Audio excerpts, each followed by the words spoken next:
तिथून हॉस्पिटलमध्ये आलो त्याच्यानंतर त्यांनी आमचं खूप टाईम हे घालवलं ॲडमिशन वगैरेमध्ये. ते सगळं ॲडमिशन झाल्यानंतर रक्त चेक केलं, रक्त चेकची रिपोर्ट आली. ती रिपोर्ट आल्यानंतर आम्हाला इथं पोलीस स्टेशनला पाठवलं. त्याच्यामध्ये जाऊन येऊन टिळकनगरला जाण्यासाठी आम्हाला 50 मिनटं जाऊन येऊन लागली. त्याच्यात आमचा खूप कालावधी गेला.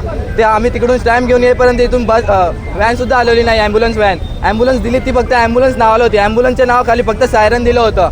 ॲम्ब्युलन्समध्ये आम्हाला सिलेंडर दिला, सिलेंडरला ना मास्क दिला ना त्याची चावी दिली.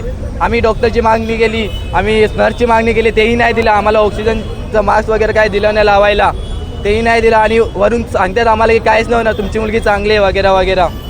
माझ्या बहिणीचे सलाईन आम्ही हातात घेऊन गेलो. सलाईन लावायला सुद्धा जागा नव्हती त्या याच्यामध्ये ॲम्ब्युलन्समध्ये. असं कसं आहे आमचं हॉस्पिटल? डोंबिवलीचं सगळ्यात मोठं हॉस्पिटल असून काय कामाचं ज्याच्यात ICUची फॅसिलिटी नाही आहे. एवढं मोठं हॉस्पिटल आहे, एवढं मोठं बजेट आहे कल्याण डोंबिवली महानगरपालिकेचा. साधा ICUची फॅसिलिटी नाही तुमच्याकडे.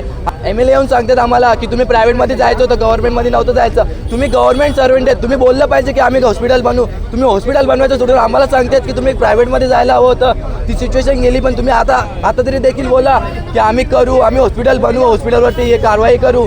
हे सगळं करायचं सोडून आम्हाला सांगण्यात येतात की तुम्ही प्रायव्हेटमध्ये जायचं होतं. तुमच्यासाठी आयुष्यमान कार्ड आहे, कार्डचा वापर करून तुम्ही 5 लाख घेऊ शकता. काय कामाचे 5 लाख? आम्ही आमच्या मुलींसाठी आमचं जीव घालू पूर्ण. 5 लाख काय गोष्ट आहे आमच्यासाठी? शासनगर कार्यालयामध्ये आम्ही याच्यामध्ये नेलं, हॉस्पिटलमध्ये नेलं.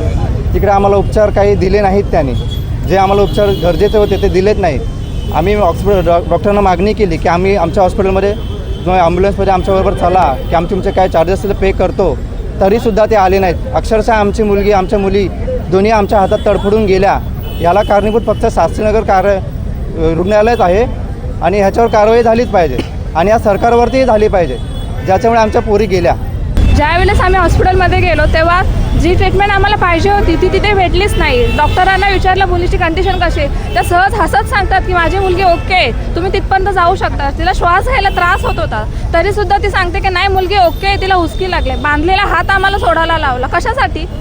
हात एकदम नॉर्मल बेसिक आहे की सापसाला कुठेही चावतो तिथे बांधून ठेवतात. पण ही लोक सांगतात की हात सोडा तुम्ही. हात सोडल्यानंतर माझ्या मुलीची कंडिशन जास्त क्रिटिकल झाली. अक्षरशः गुदमरत होती. सांगितलं, रिक्वेस्ट केली की आम्हाला सिलेंडर द्या, ऑक्सिजनची कमी आहे. ती डॉक्टर सांगते की नाही तिला हुसकी लागले. मग ही डॉक्टर शिकावं होती. मग तुमच्याकडे बेसिकसाठी एक शिकलेला डॉक्टर नको काय हॉस्पिटलमध्ये? ज्यांच्यामुळे माझ्या पोरीचा जीव झाले त्या डॉक्टरांवरती कारवाई झालीच पाहिजे. आणि ज्या सरकारमुळे होतं त्या सरकारवरती पण काहीतरी ॲक्शन घेतली पाहिजे. सरकार आमच्या दारात देऊन सांगतोय की तुम्ही आरोग्य तो विमा का काढला नाही? आम्हाला गरज नाही तुमच्या विम्याची. आमच्याकडे आमचा मेडिक्लेम आहे, भरपूर आहे आमचा.